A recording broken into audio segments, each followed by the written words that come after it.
ॐ नमो भगवते वासुदेवाय। ॐ नमो भगवते वासुदेवाय। ॐ नमो भगवते वासुदेवाय। नारायणं नमस्कृत्य नारायणं नमस्कृत्य नरं चैव नरोत्तमं नरं चैव नरोत्तमं देवीं सरस्वतीं देवीं सरस्वती व्यासं सरस्वती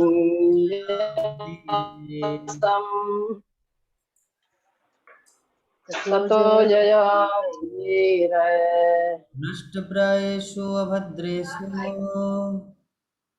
बंद कर दो बात नष्टप्रायेषु नष्टप्रायेषु भद्रेषु नित्यं भागवत सेवया नित्यं भागवत सेवया भगवती श्लोके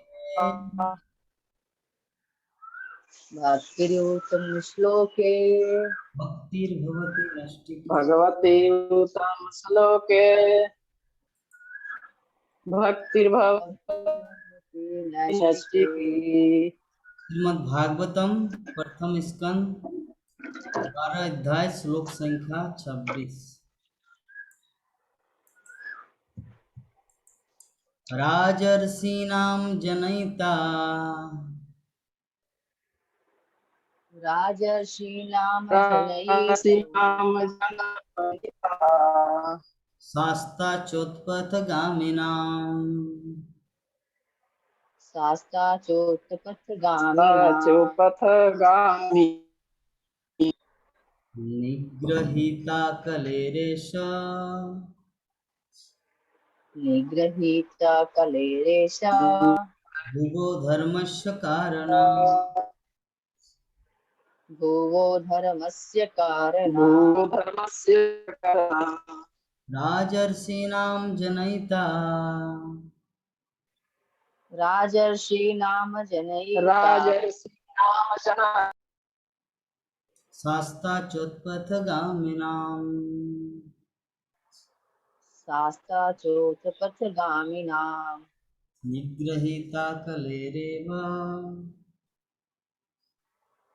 निगृहीता कलेरेश भुवो धर्मस्य कारणात्। भुवो धर्मस्य कारणात्। पढ़िए।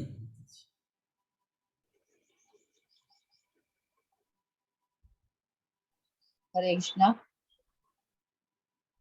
राजर्षीणां जनयिता राजर्षीणां जनयिता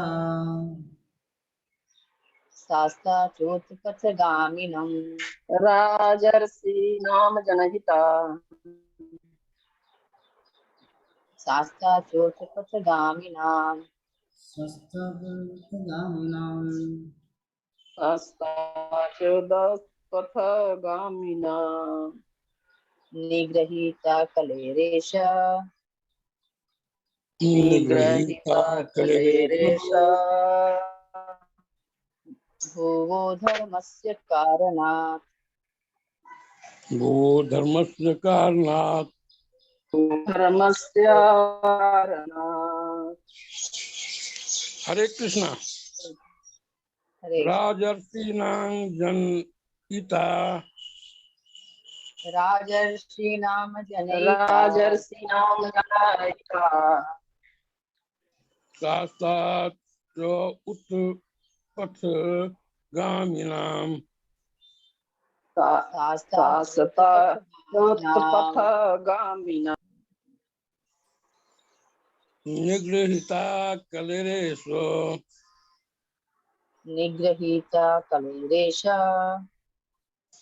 भुवो धर्मस्य कारणात्। धर्मस्य कारणात्। बहुत सुंदर। हरे कृष्णा। हो गया हरे कृष्ण। माता जी। राजर्षीणां जनयिता राजर्षीणां जनयिता राजर्षीणां जनहिता शासता शासता च पथं गामिनां शास्ता च पथगामिनां शास्ता च उत्पत्सगामिनां ग्रहिता कलेरेश निगृहीता कले निगृहीता कलवेश भुवो धर्मस्य कारणात् भूगो धर्मश्च वो धर्मस्य कारणात् अनुवाद और तात्पर्य कौन पढ़ेंगे? प्रभु जी पढ़िए। यह हरे कृष्णा, यह बालक ऋषि तुल्य राजाओं का पिता होगा। विश्व शांति तथा धर्म के निमित्त यह मर्यादा तोड़ने वालों तथा उपद्रवियों को दंड देने वाला होगा। तात्पर्य श्रीला प्रभुपाद के द्वारा।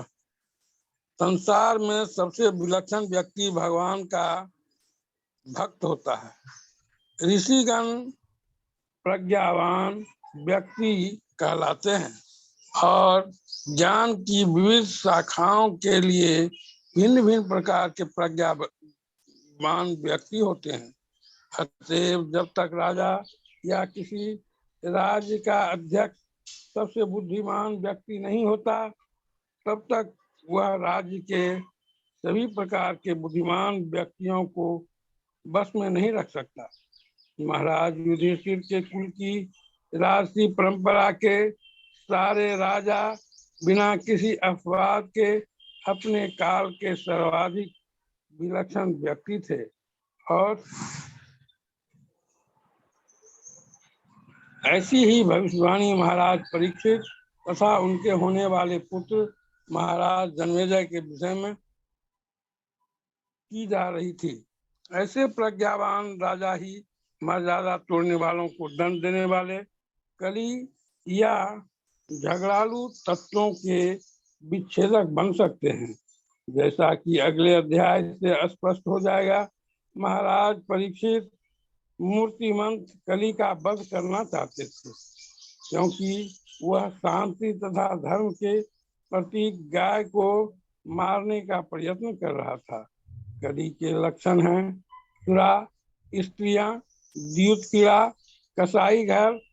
समस्त राज्यों के बुद्धिमान शासकों को चाहिए कि वे महाराज परीक्षित से शिक्षा ग्रहण करें कि किस तरह उन मर्यादा भंग करने वालों का तथा उपद्रव करने वालों का दमन करके शांति तथा नैतिकता स्थिर रखी जाती है। जो सुरा, सुंदरी, दूध कीड़ा तथा नियमित रूप से चलाए जा रहे कसाई घरों से मिलने वाले मांस का सेवन करते हैं।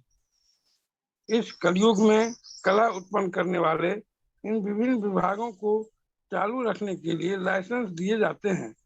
तो ऐसे राज्य में शांति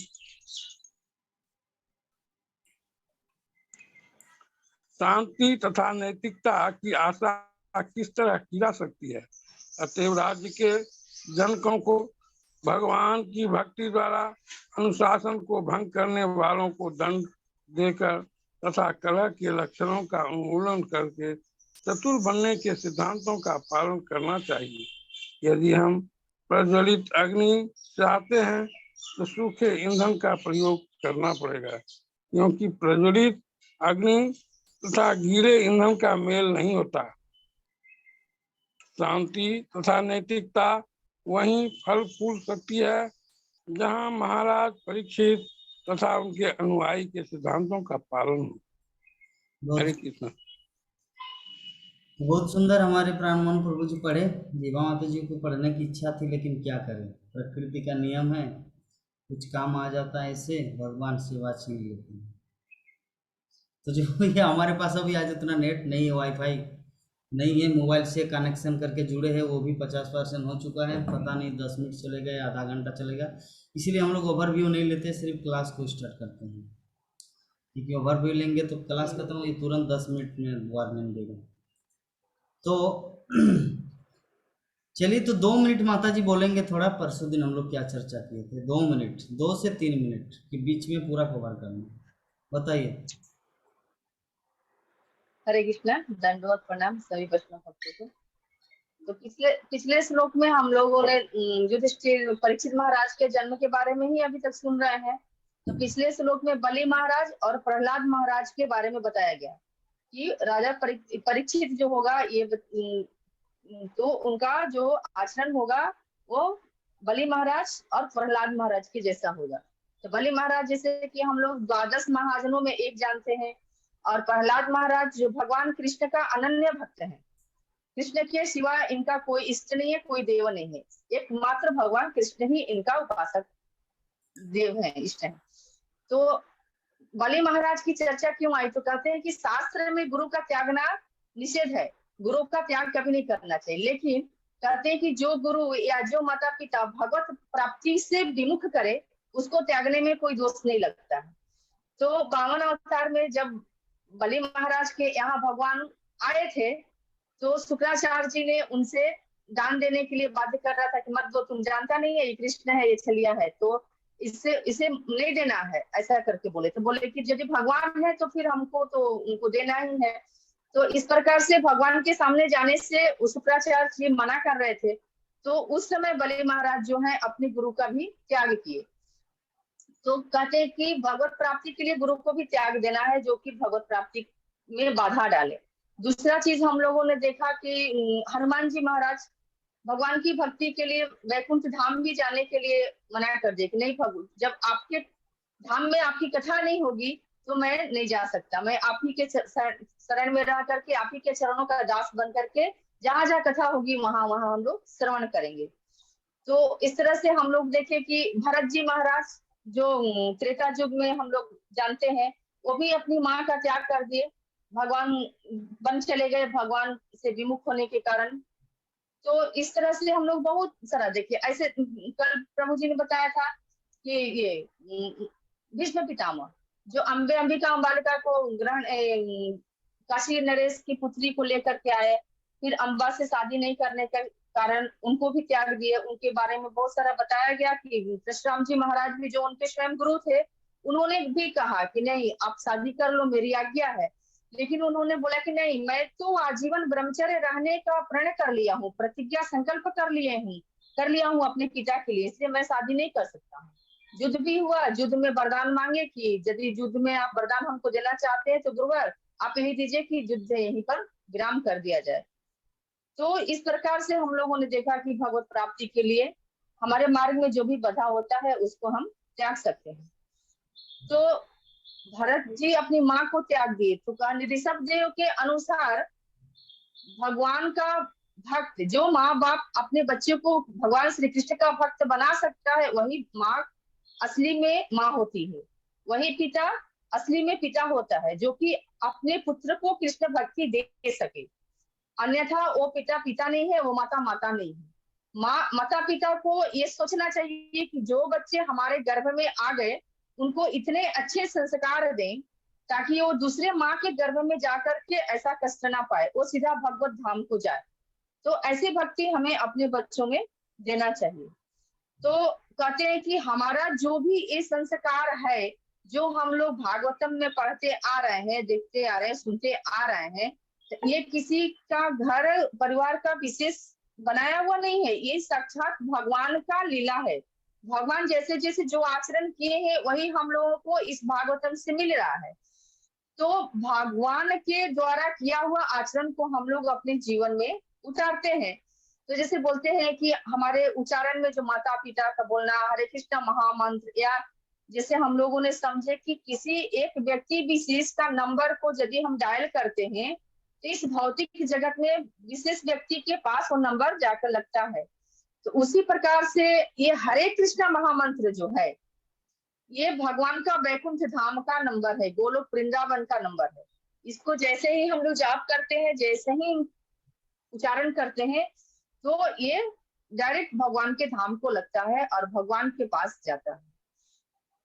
इस तरह से हमारा जो कृष्ण भक्त होता है, हर देवी देवता का उपासक बहुत मिलेंगे, लेकिन भगवान श्री कृष्ण का भक्त जो होता है ना, हजारों में एक कहीं कहीं पर मिलता है। नहीं तो इतना अभी कलयुग में बहुत लोगों को दिक्कत होती है, या तो जैसे प्रभु जी उज्जैन गए, रास्ते में बोलते हैं कि कहीं खाने पीने का व्यवस्था नहीं होता है, क्योंकि ज्यादा भक्त होंगे तो जगह जगह पर व्यवस्था होगी। यदि भक्तों का अभाव है इसलिए तो व्यवस्था नहीं हो पाती ना, हमें आने जाने में, यात्रा में असफलता होती है, परेशानियां होती है। इस प्रकार से हमें सदैव भगवान का सेवा के द्वारा भक्ति को आगे बढ़ाने के लिए अग्रसर होना चाहिए। और भागवतम को रोज सेवन करना है, श्रवण करना है। श्रवण ही भक्ति की सबसे उच्चतम श्रेणी है। श्रवण का ही ज्यादा हमारा भक्ति में महत्व दिया गया है। श्रवण करने से सभी भक्ति निरंतर आगे को बढ़ते रहती है। हरे कृष्ण प्रभु जी, हरे कृष्ण। दंडोत प्रणाम। अब आगे आप बोले। ठीक है, बहुत सुंदर माता जी शॉर्ट में बताए हैं। तो चलिए हम लोग शुरू करते हैं। आज का हमारा जो श्लोक संख्या है 26, इसमें परीक्षित महाराज को बताया गया है ऋषि तुल्य पिता, अर्थात कि परीक्षित महाराज जो होंगे ये किस तरह का व्यक्ति होगा। ये बालक ऋषि तुल्य राजाओं का पिता होगा। विश्व शांति तथा धर्म के निमित्त ये मर्यादा तोड़ने वाले तथा उपद्रवकारियों को दंड देने वाला होगा। तो राजा को ऐसा होना चाहिए। आजकल के राजा ऐसा कुछ नहीं करते। कोई शराब बेच रहा है तो चलो बेचो, मुझे आयकर विभाग से इनकम टैक्स के द्वारा मेरे पास आना चाहिए पैसा, बस सरकार को ये चाहिए। तुम कसाई खाना खोले हो, खोलो, इनकम टैक्स मेरे ऑफिस में आना चाहिए, सरकार के खाता में पैसा आना चाहिए, बस। सरकार ये नहीं देखता कि ये जो वो पाप कर रहे हैं, एक बकरी की हत्या कर रहे हैं, जीव की हत्या कर रहे हैं, जो अगले जीवन में इस व्यक्ति को ऐसे ही परिस्थिति से गुजरना पड़ेगा। प्रकृति का नियम बहुत कठोर है। तो ये अंधा है, अंधे मतलब एक अंधा दूसरे अंधा को रास्ता दिखा रहे हैं, जो वर्तमान संसार का नियम है। क्या किया जाए, क्या किया जाए? हमारे पास जो बुद्धि है, क्षमता है, हम लोग तो भरसक प्रयास कर रहे हैं लोगों को कृष्ण भावनामृत देने का। जैसे पटना में इस्कॉन टेम्पल ओपनिंग होगा 3 मई को, बहुत बड़ा। हमारे मायापुर टीवी के पूरा ग्रुप वहाँ पर जा रहे हैं, कैमरा लेकर, अपना सब कुछ लेकर, ताकि वो सारी दुनिया को दिखा सके। शायद नरेंद्र मोदी भी आने वाले हैं। इस तरह इस्कॉन अपनी तरफ से बहुत ही प्रयास कर रहे हैं अपने लोगों को कृष्ण भक्ति में जोड़ने के लिए, लोगों को वास्तविक ज्ञान देने के लिए। अभी कौन व्यक्ति कितना लेंगे ये तो कोई फोर्स करके नहीं दे सकते, क्योंकि संसार में बहुत सारे संस्था, इतना सारा धार्मिक संस्था बन गया है कलयुग में कि लोगों को पता ही नहीं चल रहा कि ओरिजिनल धर्म कहाँ है और वास्तविक कौन से संस्था से जुड़ा जाए। एक्चुअली जो जिस तरह का व्यक्ति होता है उसी से संस्था से जुड़ते हैं। जो लहसुन प्याज भी खाना चाहते हैं, हरि नाम भी करना, उसके लिए उस तरह का भी संस्था है ढोंगी बाबा, साईं बाबा, ये सब करके। लेकिन जो एकदम शुद्ध आचरण करेंगे उसके लिए इस्कॉन। कोई प्लास्टिक की थाली से राइस खाता है, कोई सोने की थाली से, कोई स्टील की थाली से।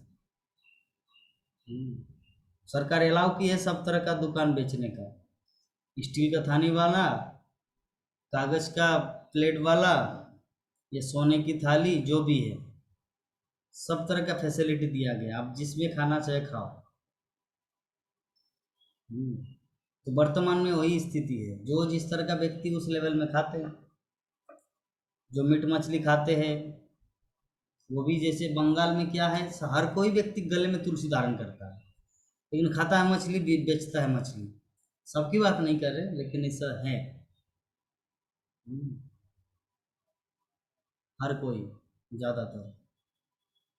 तो एक बार वही यूक्रेन की एक लड़की मुझे बोले थे, बंगाल में तो ऐसा सिस्टम है जिसमें कोई कल्चर कुछ तो पालन वालन करते नहीं, सिर्फ गले में तुलसी धारण करते। तो उससे फायदा क्या है? थोड़ा पालन करना है, जप करना है, लेकिन हरि नाम मरि नाम कुछ करता नहीं, लहसुन प्याज खाता रहता है और गले में तुलसी धारण, तो इससे क्या फायदा है? सीरियस बनना चाहिए। तो जो सीरियस है उसको उस तरफ संस्था मिलता है, चाहे विदेशी क्यों ना हो, इस्कॉन उसको मिल जाता, मायापुर धाम आते। विदेशी लोग क्यों आते मायापुर धाम? क्योंकि ये उस तरह का संस्था है। और जो जिस तरह का चाहते हैं उसको उसी तरह मिलता है, क्योंकि भगवान इस संसार को पूरा विचित्र बनाए हैं। भक्ति विनोद ठाकुर बोलते कि केशव तुया जगत विचित्र, कि हे केशव, ये जो आपका जगत है ना बहुत ही वंडरफुल है, विचित्र है, विचित्र है ये जगत। देखते हो वाईफाई आए कि नहीं?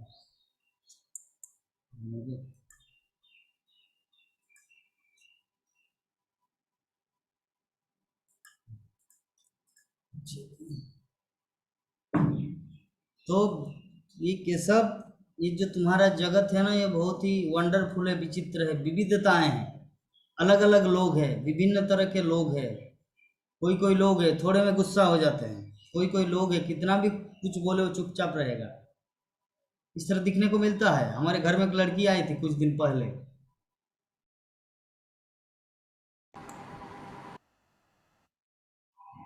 हरे कृष्णा।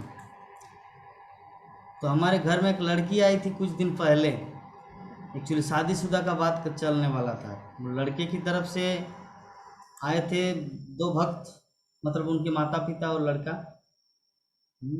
आपका अनंत विष्णु प्रभु बोल के एक लड़का है, और उनकी माँ उनका पिताजी, और लड़की और उनका माँ और पिताजी। तो लड़की बात ही नहीं करते, कितना प्रयास करके, जैसे गाधा को धोती पहनाना, तो इतना हम थक गए, लक्ष्मी थक गए, उनका माता पिता थक गए, कुछ बोलेंगे तब तो जो जिस तरह का नेचर है उसको कभी भी सुधारा नहीं जा सकता। तो जगत, इसलिए भक्ति विनोद ठाकुर बोलते हैं कि ये सब तू जगत विचित्र, वंडरफुल ये क्रिएशन। और कुछ कुछ ऐसे ऐसे लोग हैं दुनिया में मिलता है हम लोग को। जैसे कल कल रात को एक फोन आया था। कल हम राजापुर गए थे समोसा खाने के लिए, तो एक फोन आया था। तो ये जो मैरिज ग्रुप है, हमारे फेसबुक में जो ग्रुप है इस्कॉन डिवोटी मैरिज ग्रुप, तो उसमें से लड़की का प्रोफाइल जिसमें मेरा नंबर दिया गया है, मैं नहीं डाला हूँ, तो मैं डाला तो वो दिल्ली से फ़ोन किया।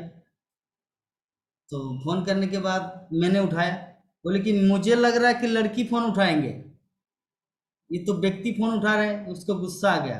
तो मैं बोला कि फ्री में क्या ऐसा मिलता है? तो जो भी अल्टीमेटली उनको समझाया, तो वो अभी दूसरा टाइप में कह रहे, तुम ही तो बंगाली, अब तो बंगाली है, मैं भी तो कलकत्ता का रहता हूँ। इस तरह बहुत तर्क वितर्क करने लगे। मैं तुरंत उसको फोन को काटा और ब्लॉक कर दिया, क्योंकि जो जिस तरह का नेचर होता है उसको नहीं बदला जा सकता, कभी भी नहीं बदला जा सकता उनको। वो पहले से वैसे थे, वो लास्ट में भी वैसा ही रहेगा। ये दिखने को मिलता है जगत में। जो पहली नजर में जो व्यक्ति अच्छा होगा वो अंतिम सांस तक वैसा ही रहेगा। यद्यपि ये बोलना बहुत आसान है, लेकिन आप लोग देखेंगे। पहले एक दिन उन्होंने कमेंट किया, मैं कुछ नहीं बोला। फिर एक दिन एक कमेंट किया, मैं कुछ नहीं बोला। कल जब फोन किया तब भी वही। तो मैं वो बोला कि चलिए, सबसे बेकार मुंह लगने से कुछ फायदा नहीं। और वही बोकारो का भी वही हाल, सब पूरा बोकारो जो माता जी बोल रहे थे, हाँ हाँ ठीक है प्रभु जी, आई थिंक। माता जी के आंगन में बोल रहे हैं अमृतवा माता जी, नेक्टर सुधा, आई थिंक, मैं सोचती हूँ क्या। तो पहले जो था और बाद में वही, कभी चेंज नहीं होगा। ये संसार का नेचर है। चाहे कितना ही धनवान हो, कितना ही ज्ञानवान हो, व्यक्ति का जो नेचर है ना उसको बदला नहीं जा सकता। और जो व्यक्ति विनम्र रहेगा वो हर समय विनम्र रहेगा। इसीलिए मैं बोलता था ना, हमारे ग्रुप में हर कोई टिकने वाला नहीं है। बोलते थे ना नंद किशोरी माता जी, हरे कृष्णा, नंद किशोरी माता जी, मैं ये चीज बोलता था ना कि हमारे इस ग्रुप में जी प्रभु हर कोई जी टिकने प्रभु वाला नहीं है। बहुत सारे लोग आएंगे, जी चले जाएंगे। क्यों बोलिए तो? क्योंकि शिष्य वही बनता जी है प्रभु जी जो शासन को स्वीकार करते हैं। शिष्य का क्वालिटी क्या है? जो शासन को स्वीकार करे। गुरु, शिक्षा गुरु अगर शासन करे तो उसको अगर एक्सेप्ट न किया जाए तो व्यक्ति नहीं टिक पाएगा। जो अपना मुंह चलाएगा वो नहीं रह पाएंगे। अपना मुंह चलाइए ना, जब मैं फोन करता हूँ उस समय बोलिए जितना बोलना है, लेकिन क्लास के टाइम क्यों? क्लास के टाइम स्टूडेंट हो, उस समय सिर्फ श्रवण करो, बाकी फोन करके आप मेरे साथ बात करो, 1 घंटा बात करो, आधा घंटा बात करो, 5 मिनट बात करो, 2 घंटा बात करो, उस समय जो बोलना बोलो, मैं सुनूंगा। लेकिन क्लास के टाइम सिर्फ शास्त्र की बातें हैं, अनुभव की बात हो। तो जो लोग ये पसंद नहीं किए चलेंगे लाइन में, और जो पसंद करते थे पहले भी थे, अभी भी है और भविष्य में भी रहेगा। तो ये है दर्शन, फिलोसॉफी। जो जिस तरह का होता है वो वैसा ही रहेगा। तो परीक्षित महाराज के बारे में हम लोग चर्चा कर रहे थे कि एक ऐसे राजा होगा कि जो उपद्रवकारियों को, अर्थात जो समाज में डिस्टरबेंस पैदा करते हैं, अर्थात चोर उचक्के बदमाश, उनको दंड देंगे परीक्षित महाराज। आजकल के राजा दंड नहीं देते, लेकिन प्राचीन काल के राजा इसे दंड देते थे। राजा का धर्म होता दंड देना। बताइए क्यों? क्योंकि शास्त्रों में कहा गया अगर कोई प्रजा पाप करता है तो उसका 6% फल राजा को मिलता है। राजा अगर निर्दोष भी हो तो अगर प्रजा कुछ पाप किए तो 6%, 94% उस व्यक्ति को मिलेगा जिन्होंने पाप किया, और 6% फल मिलेगा जो देश का राजा है। लेकिन राजा को ये चीज ज्ञान नहीं है, मूर्ख है कहीं का, शास्त्र का कुछ नॉलेज रखते नहीं, जिसके कारण ऐसा है वर्तमान परिस्थिति। क्यों कोरोना आया? What is the reason? क्या कारण है? क्योंकि धरती माता सहन नहीं कर पाते पाप, और दूसरे तरीके से पाप जाता नहीं। हम लोग जानते कभी गिलास में क्या होता है, कोई चीज, जैसे गिलास है, हम लोग जो पानी पीते हैं तो 2 गिलास एक साथ में एकदम पूरा लग जाता है, उसको निकालना बहुत मुश्किल होता है। तब क्या करते हैं? ठक ठक विभिन्न तरीके, मैं तो पूरा पटक देता हूँ, मैं पटक देता हूँ तो गुस्सा आता है। तो कुछ कुछ चीज ऐसे होते हैं हम लोग देख, जो तरीके से, जिस तरीके से निकालना चाहिए उस तरीके से निकलते नहीं, तब हम लोग दूसरा ऑप्शन दिया जाता है, मगर उसको पटकते हैं। ठीक है, तो हम लोग पटकते हैं। तो धरती माता भी वही सोचे कि ये जो पाप रूपी जंग जो ग्लास लग गया दो, पृथ्वी माता सोचती है, धरती माता सोचती है कि मेरे इस आंगन में ये जो पाप रूपी जंग, जो दूसरा गिलास जो लटक गया ना, अभी उसको तरीके से निकाला नहीं जाए। जैसे जिस तरीके से खुला जाता है ना, 1 गिलास खुले, 2 गिलास पानी भरे, 2 व्यक्ति पिए, लेकिन वैसे खुलता नहीं। ऑप्शन कोई दूसरा नहीं, केरोसिन डालने से भी नहीं होता, पेट्रोल डालने से भी नहीं होता, एसिड से भी नहीं होता। तब क्या किया जाता है? गुस्से में साला पटक देते हैं। तो धरती माता भी वही सोचते हैं, वही करते हैं। जब वो भार सहन नहीं कर पाते हैं ना तो पूरा पटक देते लोगों, पूरा जनसंख्या भारी मात्रा में मरते हैं। तो ये कोरोना का वही एक, जैसे भूकंप, सुनामी, हर 5 साल के अंदर ऐसा कुछ एक होगा ही, और होता ही है। 2004 में सुनामी आया था, उसके बाद और कुछ दिन बाद और भूकंप आया था। हर 5 साल, हर 6 साल, 10 साल के अंदर अंदर ऐसा होता रहता है। एक ही कारण है, पाप के कारण।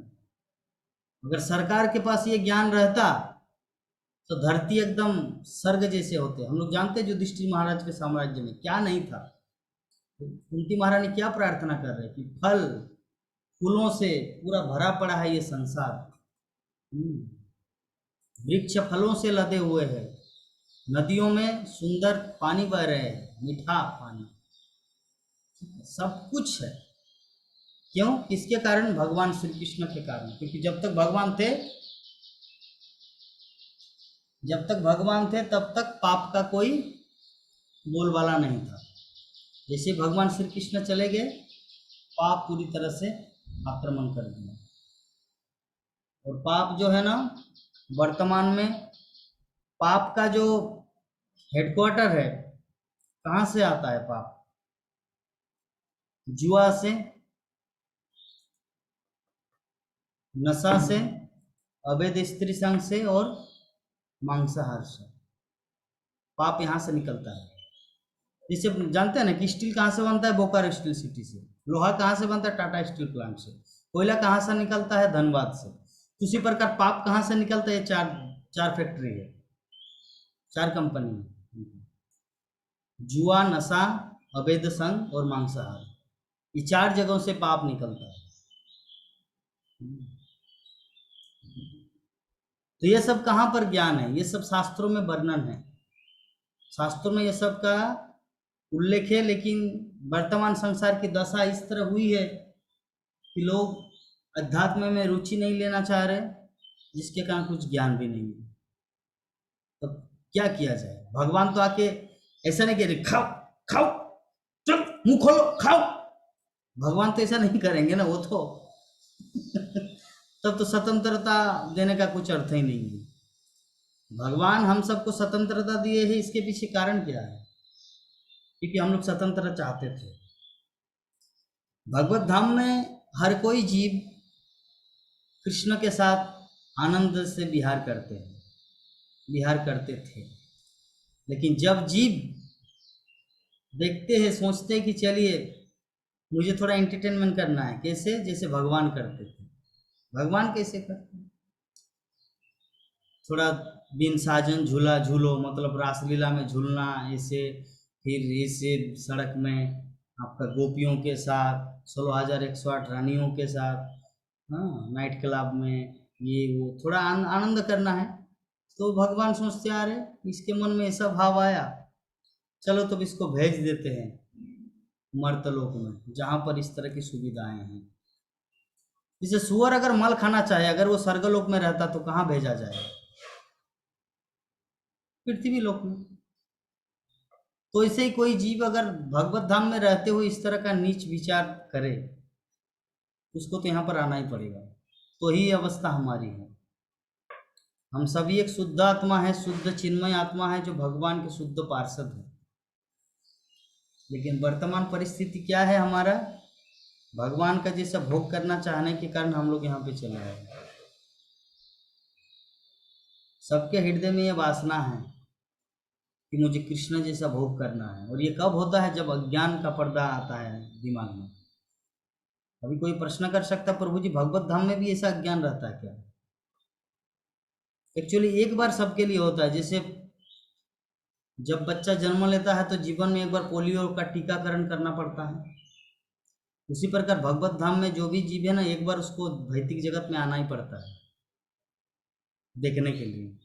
क्योंकि एक बार यहाँ पर आए और इसके बाद जो चले गए ना, और रिटर्न नहीं आएगा। बात को समझ गए नंदकिशोरी माता जी?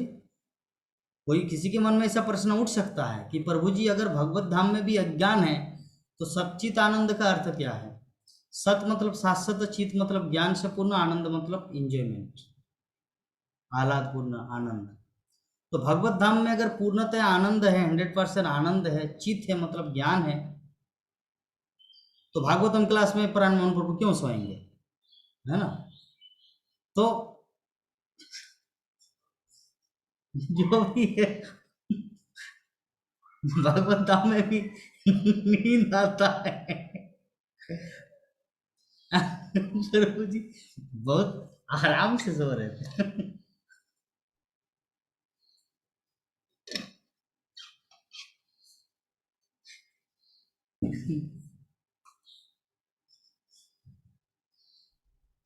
तो क्या डिस्कस कर रहे थे प्रभु जी?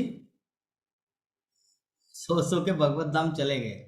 ट्रेन में जैसे हम लोग बैठ जाते हैं, रात्रि का टिकट रहता है, स्लीपर में सो जाते हैं, सुबह सुबह हावड़ा स्टेशन।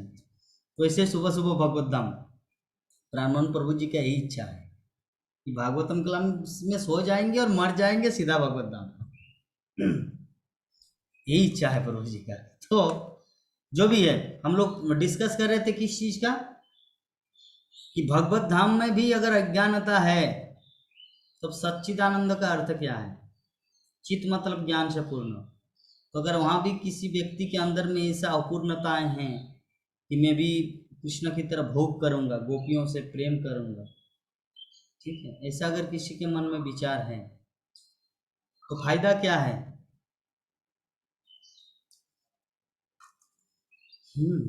तो इसीलिए तो फायदा इसका उदाहरण यही है, वो जो एग्जाम्पल दिया कि प्रत्येक व्यक्ति को जीवन में पोलियो का टीका लगाना पड़ता है। Yes no?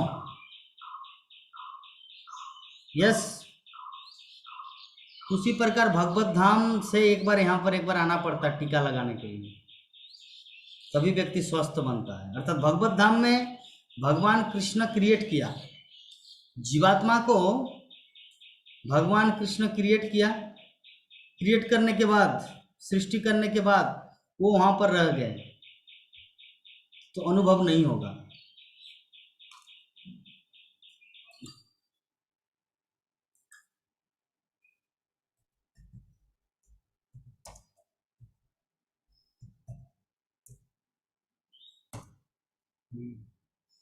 तो अनुभव नहीं होगा।